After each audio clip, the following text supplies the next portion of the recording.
Bismillah. Tartibga soluvchining mazkur ishorasi quyidagini bildiradi. Tartibga soluvchi bu holatda turgan bo'lsa, chap yelkasidan kelayotgan transport vositalari barcha yo'nalishga yursa bo'ladi. Demak, qizil bilan ko'k yura oladi. Oldidagi transport vositasi faqat o'ng yura oladi. Demak, yashil ham yura oladi. O'ng tomon bilan orqa tomondagi transport vositalari harakatlanish mumkin emas. Xo'p, qizil, ko'k, yashil avtomobillar harakatlanishi mumkin, oq bilan sariq mumkin emas.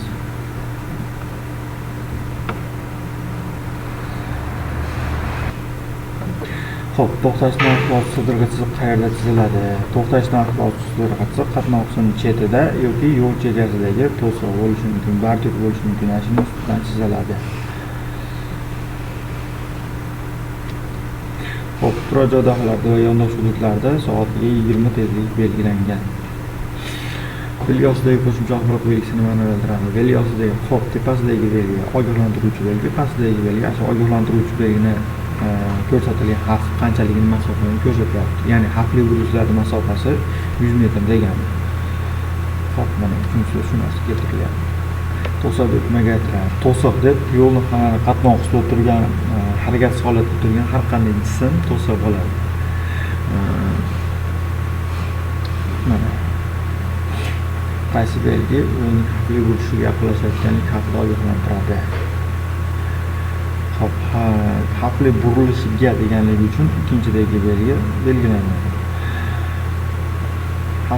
Birinchidagi belgi yo'lning torayishi, ya'ni qatnov qismi qaysidir tarafdan o'ngdan bo'lishi mumkin, chapdan bo'lishi mumkin, torayishini bildiradi. Ikkinchidagi belgi xavfli burilish, ya'ni burilishning o'zi. Uchinchidagi belgi xavfli burilishlar degani, ya'ni bitta burilish emas, ikkita, uchta bo'lishi mumkin va hokazo. To'rtinchidagi belgi bo'lak bo'yicha harakat yo'nalishini ko'rsatadi. Beshinchidagi belgi boshqa xatarlar degani. Haydovchi boshqa haydovchining ko'zini qamashtirilishi mumkin bo'lgan uzoqdan o'tuvchi qora chiroqlarni yaqindan yo'lovchi qora chiroqlarga qachon almashtirish kerak? Xo'p, dalniyda o'zimiz qisqa qilib aytganda, dalniyda qachon bejniga almashtirasiz deb so'ragan. Oldindagi transport vositasiga eng kami 100 metr masofa qolganda, undan ko'proq bo'lishi ham mumkin. Qachonki oldidagi transport vositasi farlarni yoqib o'chirib, ya'ni markat qilib, shunga zarur borligini ko'rsatgan bo'lsa. Xo'p, mana ro'pardagi transport vositasiga 150 metr qolganda, shunday ko'proq masofada ham agar ro'pardagi transport vositasining haydovchisi far chiroqlarini yoqib o'chirib, shuni zarur deb ko'rsatsa. Xo'p, transport vositalarining qayerda borish joylariga unga yetmasdan yoki o'tib qanchadan kam masofada o'tash taqiqlanadi. Qayerda borish joylarigacha, qatnov qismi kesishgan joylarigacha 30 metr yetmasdan yoki o'tib ketib to'xtash kerak. Bu faqat qayerda borish joyida emas. Yashil avtomobil chorrahadan nechinchi yo'lda o'tadi? Yashil avtomobil chorrahadan svetoforda asosiy ishorasi ikkaladan yo'qligi uchun chapga burilgan chiqqan. Chapga burilayotgan transport vositasi ro'pardan to'g'riga o'tayotganga yo'l berib o'tkazib yuboradi. Ya'ni yashil avtomobil ko'kda o'tkazib yuborib, keyin chorrahadan ikkinchi bo'lib beriladi. Bu belgi umuman ahamiyatsiz svetofor ishlatilgan, ya'ni imtiyoz belgi o'rnatiladigan svetofor imtiyoz belgining talablarini bekor qiladi. Hamma tasmalar band bo'lgan serqatnov harakatlanish vaqtida qayerga borish yo'lida etiladi. Istalgan paytda ruxsat beriladi. Ya'ni xohlagan paytingizda siz qayerga bormoqchimisiz, qayerga oladigan joyingiz bormi? Xohlagan paytingizda qayerga borasiz bo'ladi. Rul boshqaruvida o'rganuvchi bo'lsa, ushbu transport vositasiga qaysi yo'nalishlar bo'yicha harakatlanish ruxsat etiladi? O'rganuvchi bo'ladigan bo'lsa, turar joy daxllari degan belgiga kirish mumkin emas. Turar joy daxllari degan belgiga kirish mumkin emas degandan keyin siz boshqa yo'nalishlarga harakatlanishingiz kerak. To'g'ridan boshqa barcha yo'nalishlarga qo'llar beradi. Svetofor qizil yoki sariq ishorasi bilan bir vaqtga olingan qo'shimcha tarmoqni yo'naltirishda yashil ishorasi yo'naltirishda harakatlanayotgan tramvay boshqa yo'nalishda harakatlanayotgan transport yo'l berish kerak. Albatta yo'l berish kerak. Ya'ni asosiy svetofor yashil emas, lekin qo'shimchada yashil bo'ladigan bo'lsa, boshqa yo'nalishdagi transport vositalariga qo'shimcha asosiy svetofor yashil bo'ladi. Shuning uchun boshqa yo'nalishdagilarga yo'l berish kerak. Harakatlanish kimga ruxsat berilgan? Gay bu holatda turgan bo'lsa, ya'ni tartibga soluvchi bu holatda turgan bo'lsa, ikki tomondagi chap o'ng yelkasidagilar to'g'riga o'ng yura oladi. Bu mototsikl o'ng yurayotgan harakatlanishi mumkin. Yuk avtomobil to'g'ri yurayotgan harakatlanishi mumkin. Yengil avtomobil chap yurmoqchi ekan harakatlanishi mumkin emas, demak to'xtatiladi. Tramvay, ya'ni relsli transport vositalari faqat ko'rsatilgan yo'nalishdan chiqishi mumkin emas.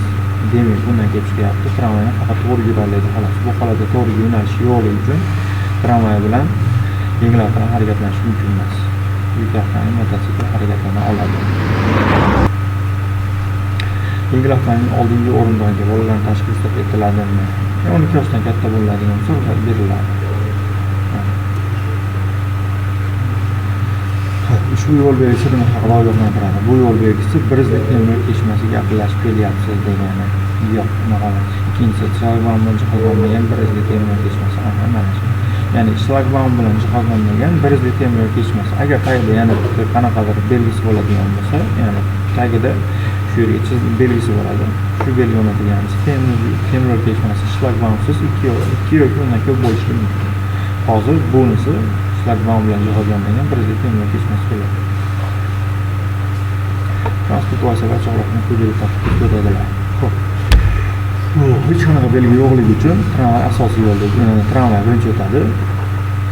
Yashil avtomobil sariqqa nisbatan ustunligi uchun, ya'ni o'ng qo'l qoida bo'yicha ustunligi uchun tramvay bilan yashil bir vaqtda o'tib ketsa bo'ladi.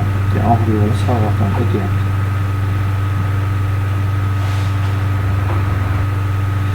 Mototsiklning haydovchisi qanday haydaydi?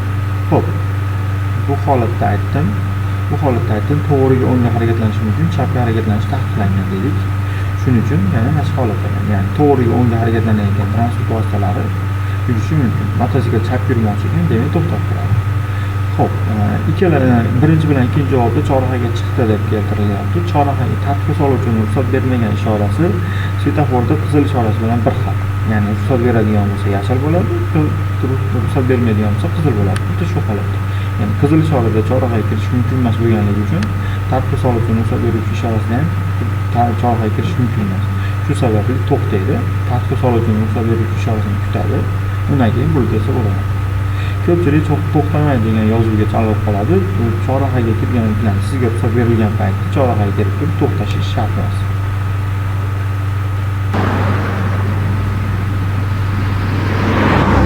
Shu holat. Bu yo'l belgisi nimani bildiradi? Mana shu holat.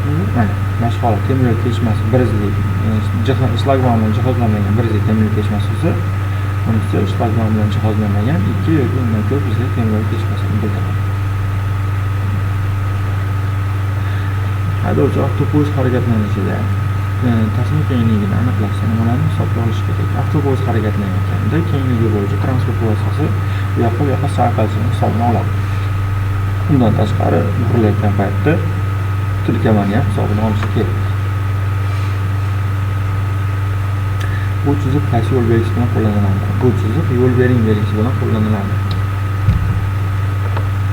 Qaysi holatlarda avtomobillar ushbu taniqli belgisi bilan belgilanadi? Bu avtomobil qachonki kar-soqov haydovchi boshqaruvida bo'ladigan bo'lsa, ya'ni avtomobilni kar-soqov haydovchi boshqarayotgan bo'lsa, shu taniqli belgisi o'rnatiladi.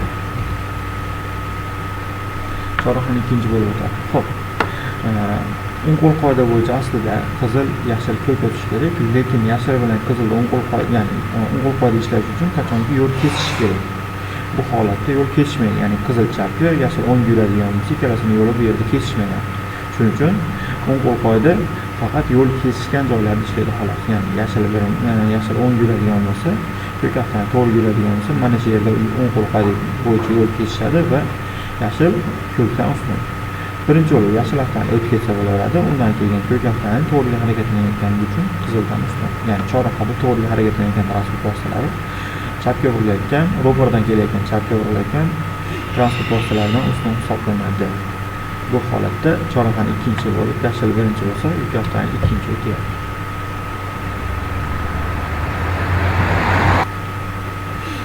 Shu belgi o'rnatilgan joyda ushbu 80 ekan belgi, lekin shatakka olish har qanday joyda, ya'ni shu belgi o'rnatilgan joyda shatakka olish maksimal tekisdagi har qanday joyda va har qanday usulda to'piga 50 tekis belgilangan. Yo'nalish uzatish tizimi esa 20 metr emasligi ma'lum bo'lganda haydovchi bilan aniqlash kerak. Xo'p, nosozlikni joyida bartaraf qilish kerak. Agar buni imkoni bo'lmasa, zarur ehtiyot choralarini rioya qilgan holatda ta'minlash yoki to'xtash joyiga ta'minlash yoki to'xtash joyiga borish ruxsat beriladi. Unda ham shatakka olish usuli bilan, ya'ni shatakka olish yo'li bilan ruxsat beriladi xolos. Bu bosqichni boshlashdan oldin haydovchi shuni ishonch hosil qilish kerak. Bu bosqichga chiqishdan oldin orqangizda kelayotgan transport vositasi bu bosqichga chiqmaganligiga ishonch hosil qilishingiz kerak. Ikkinchisi, oldinda harakatlangan transport vositasi chapga burilish, qayrili bo'lishi uchun chapga pоворotni yapmagan bo'lishi kerak. Bu ikkita javob o'rgangandan keyin uchinchi javobni o'qish shart emas ham. Aslida to'rtinchi javob belgilanadi.